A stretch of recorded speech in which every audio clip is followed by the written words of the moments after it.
Picture this. A man in line at Starbucks, half awake, scrolling his phone. He swipes his card for a $5 latte. A woman at Target taps hers for a cart full of little things she doesn't even remember buying a week later. Another clicks buy now on Amazon. The package arriving tomorrow, forgotten by next Tuesday. We've all been there. It feels harmless, normal, almost invisible. But here's the truth no one ever told us. Every time you swipe, you're not just spending money. You're spending your future. That latte isn't just $5. It's a fraction of your time, your energy, your freedom. Traded away for something that disappears in 15 minutes. What if I told you the real price tag of that $5 swipe isn't coffee? It's $10, $20, maybe $50 of tomorrow's possibilities, compounding quietly in the background. Most people never notice because the loss is silent. You don't feel it now. You feel it 30 years later when you're still working overtime to cover a lifestyle that ate away your freedom, one purchase at a time. That's the trap. We think we're buying things when really we're renting away our tomorrows. And this is where the story begins, because somewhere along the way, we bought into a myth that said, $1 is just $1. Spend it, replace it, don't think twice. But that's the lie.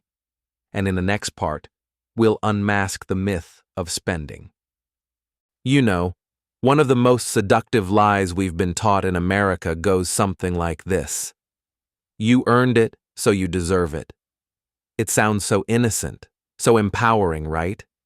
You've worked hard, put in the hours, survived the stress, and now, finally, you can reward yourself. Buy the shoes, upgrade the car, swipe the card at dinner without looking at the bill.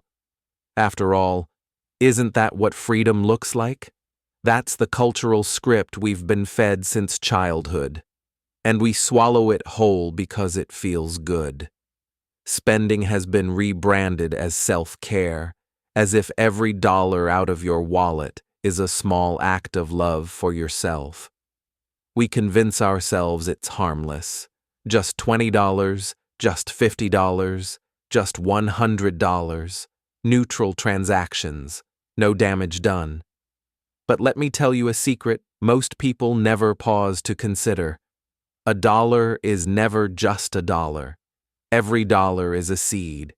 You can spend it and watch it disappear in the comfort of a fleeting pleasure. Or you can plant it, and, over time, it becomes something far greater than itself. That's the quiet miracle of compounding. The thing no glossy commercial or influencer showing off their haul wants you to think about. Because the truth is uncomfortable. When you choose to spend, you're not just giving up that $1. You're giving up the army of dollars it could have multiplied into if you had let it grow. And here's the really painful part. Most people never even realize what they're losing. They measure life in paychecks and purchases, not in the opportunities quietly slipping away. It's not just about money, it's about freedom. Every impulsive swipe of the card is a small trade, a silent contract you sign without thinking, I'll enjoy today and sacrifice a sliver of tomorrow. Now don't get me wrong, I'm not saying you should never spend. I'm not some miser living in a cave counting gold coins by candlelight. What I'm saying is this, don't fall for the illusion that spending is neutral. Spending has a cost, always. It costs you time, future options, sometimes even peace of mind. So next time you hear that little voice whispering, you deserve it, pause for a second. Ask yourself, do you deserve the quick thrill, or do you deserve the lasting freedom that dollar could grow into? Because here's the twist. When you see spending for what it truly is, your relationship with money shifts. And once you understand the cost of every dollar, you'll never look at a simple purchase the same way again. And to make this more real, let me share a story with you. One case that changed the way I think about money forever. Let me tell you about two people. They could be anyone. Maybe they're people you know. Maybe, if you're honest, one of them is you. Alex and Jordan. Same age, same job, same paycheck. The difference? Just $10 a day. That's it. The price of lunch, a subscription you barely use, or a couple of impulse buys that somehow always sneak into the cart. Alex spends it. $10 here, $10 there, a burrito and soda for lunch, a streaming service he forgot to cancel, a little online treat because, well, life is stressful. It feels harmless. After all, what's $10? Jordan takes that same $10 and invests it. Not in some flashy get-rich-quick scheme, just a simple, boring, steady investment that earns around 8% a year. Nothing heroic, nothing extreme, just patience. Now let's fast forward 30 years. Alex is sitting at the kitchen table, bills spread out like enemy troops in a war he's losing. He sighs, rubs his forehead, and wonders why life still feels tight, even after decades of work.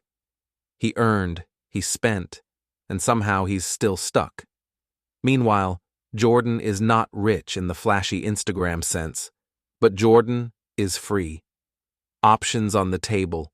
Work if he wants, retire if he wants, travel if he wants. And here's the kicker. Jordan didn't do anything Alex couldn't have done. The only difference was that $10 a day. Here's the math, because I know some of you will want to see it. $10 a day is about $300 a month.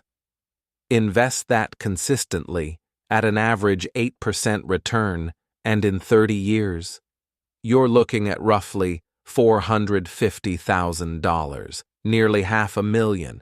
From what? From the money most people casually let slip through their fingers without a second thought. Now, here's where the sarcasm comes in, because life has a dark sense of humor. Alex doesn't have $450,000, but hey, Alex does have 9,000 lattes, 30 years of delivery fees, and a closet full of gadgets that were exciting for about 2 weeks before gathering dust. Meanwhile, Jordan bought back decades of life. Decades. Tell me which one is the better bargain. The point isn't to villainize coffee or make you feel guilty about lunch. The point is this: spending feels neutral, but it isn't. Every dollar you spend today is also a dollar you're deciding not to invest in your freedom tomorrow. Most people don't realize they're making that trade until it's too late, and you might be thinking, well, it's only $10. That's the trick. Life is rarely stolen in one big heist. It's chipped away in small, invisible transactions. $10 here, $10 there, and over time, the silent cost is staggering. You see, money doesn't just disappear when you spend it. It carries a shadow, a hidden cost that follows you long after the purchase is gone. Alex never saw it until the stress caught up with him. Jordan understood it early, and that understanding changed everything. So the next time you're about to casually part with a small amount of money, ask yourself, am I buying a moment, or am I buying a future? Because the real cost of money isn't just in what you spend, it's in what you quietly give up without even realizing it. And that brings us to the deeper truth, the part most people never stop to examine. What are the hidden costs baked into every dollar you spend? That's where things get really interesting. Here's the thing no one tells you. The real danger of casual spending isn't the $5 swipe. It's the hidden costs, The silent toll that sneaks in through the back door of your life while you're busy convincing yourself it's just a little treat. First cost, stress. When you live paycheck to paycheck, even if you earn well, you're carrying a low hum of anxiety like background static. The bill that comes earlier than you expected. The car repair that always shows up at the worst time. The credit card balance that feels like a treadmill. You run and run, but the numbers barely move. That stress is expensive. It eats at your sleep, your relationships, your health. And yet, people act like it's normal. Like lying awake at night worrying about money is some kind of modern rite of passage. Second cost, time. When your money never grows, your hours have to. You keep trading pieces of your life for every dollar. 8 hours a day, 40 hours a week, decades on end. You get trapped in an endless cycle, work, spend, repeat. And when retirement finally comes, if it comes, you're too tired to enjoy it. The irony is brutal. People spend their youth earning and spending without thought, and then spend their old age wishing they had both youth and money left. Third cost, freedom. This one cuts deep. Because without financial breathing room, you get stuck in jobs you hate, in cities that drain you, in lifestyles that don't fit who you are. You can't walk away, can't take risks, can't explore. You become a prisoner of your own paycheck, and society even applauds it. Look how responsible, how hard-working. Meanwhile, the invisible chains tighten, and then there's the final cost, meaning. This is the most tragic of all. Because let's be honest, most of the stuff we spend on, it doesn't last. The clothes go out of style, the gadgets become obsolete, the dinners blur together. You trade lasting freedom for fleeting sparks. And at the end of the day, your house is full of things you barely notice, while your life is starving for meaning. Tiny daily leaks don't just drain your wallet, they drain your future. They chip away at the life you could have lived. And you don't notice until one day you look up and the years are gone. Now, don't get me wrong, I'm not saying you should never buy coffee, never eat out, never enjoy life. That's not the point. The point is awareness, intentionality. Because every dollar carries a question. Do you want this moment or do you want a future? Sometimes the answer can be the moment, and that's fine. But if the answer is always the moment, you won't have much of a future left. I've seen it again and again. Friends, colleagues, people I grew up with, smart, hardworking Americans. They didn't fail because of laziness. They failed because they never saw the hidden costs. They thought money was just about buying things. They didn't realize money was also about buying time, freedom, and meaning. And once you see those hidden costs, you can't unsee them. The real question becomes, what do you do with that knowledge? That's the turning point. The moment when you stop thinking of money as currency and start thinking of it as life energy. And that shift, well, that changes everything. Here's the shift most people never make. Every dollar is not just paper, it's a worker. You can either spend it once and it's gone forever, or you can put it to work for you, day after day, year after year. Think about it. When you swipe for that $5 coffee, you're not really buying coffee. You're renting away a piece of your tomorrow. That dollar could have been out in the world, compounding, multiplying, building something for you. Instead, it got dissolved into whipped cream foam you'll forget about in an hour. Now let me be clear, this isn't about being cheap. I've traveled the world, sat in cafes from Paris to Bangkok, and I enjoy a good cup of coffee as much as anyone. Life is meant to be lived. But the difference is this. Are you choosing or are you sleepwalking? Conscious spending versus unconscious leaking.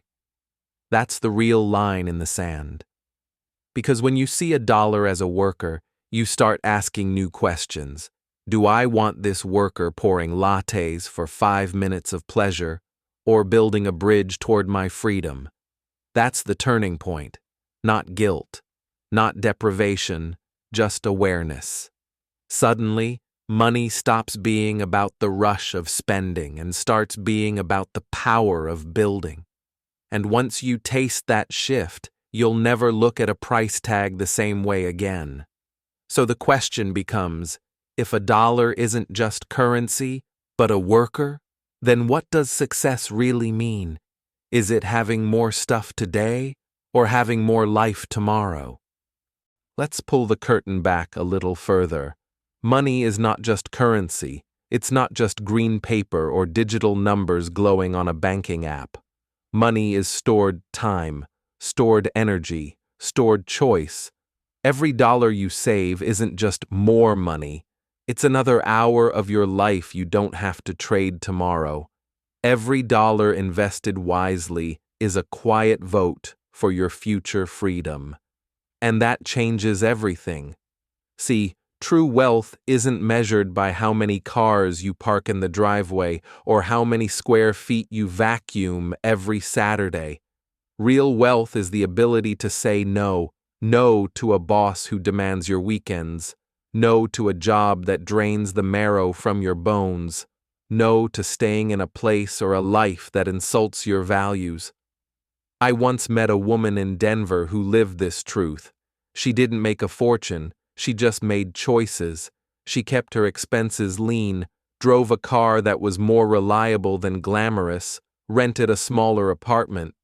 But that gave her something far more precious than status. It gave her the ability to walk away. When her company turned toxic, she didn't beg or endure, she quit. She used her freedom to travel for 6 months, to write, to reconnect with her parents. She told me, it wasn't about money, it was about not being owned, and that's the insight. Spending isn't wrong. I'm not telling you to stop living, but unconscious spending, buying because you're bored or pressured or trying to impress someone who isn't even watching, that is surrender. That is handing over your future for trinkets. When you see money as stored time and choice, you stop asking, can I afford this? And start asking, is this worth my life? So the real question becomes, if you want freedom, how do you actually begin to use money differently? That's where we move next, into the alternative path.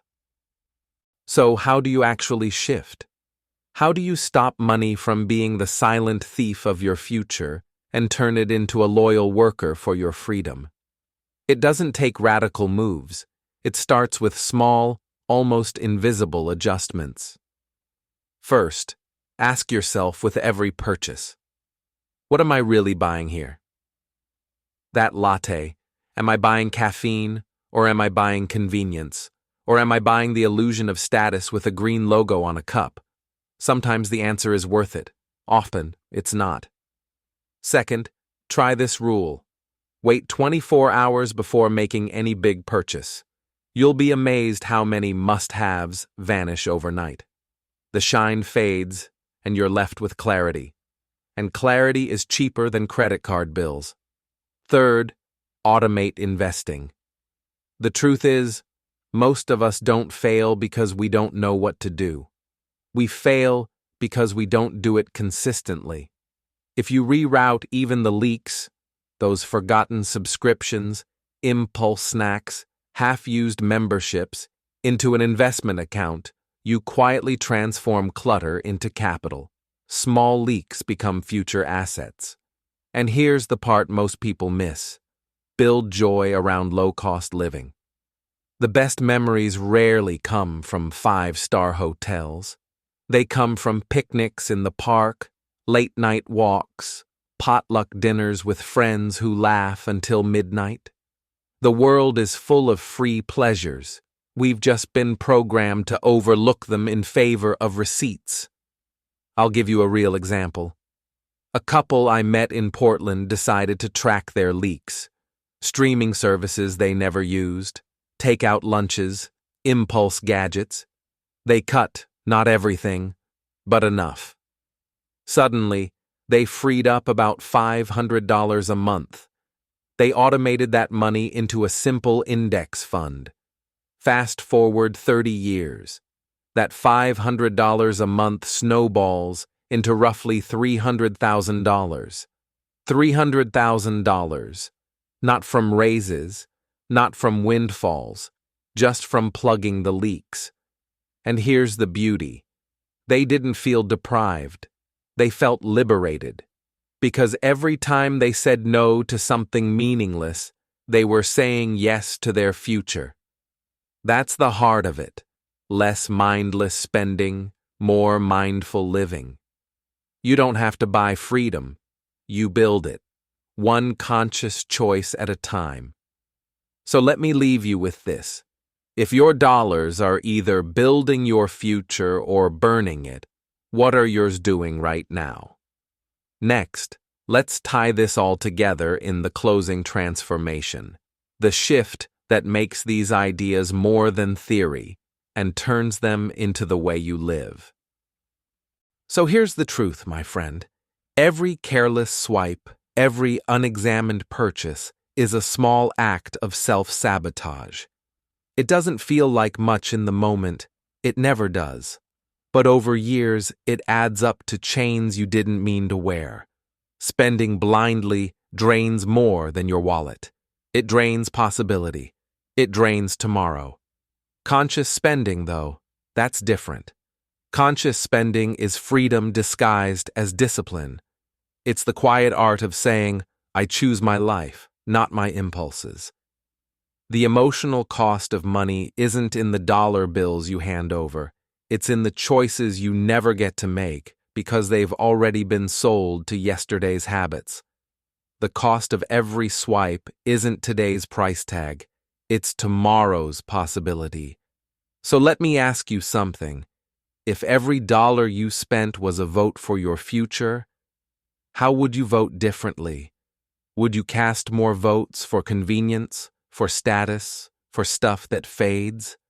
Or would you vote for freedom, for time, for meaning? This is what we explore here on The Bridge Within.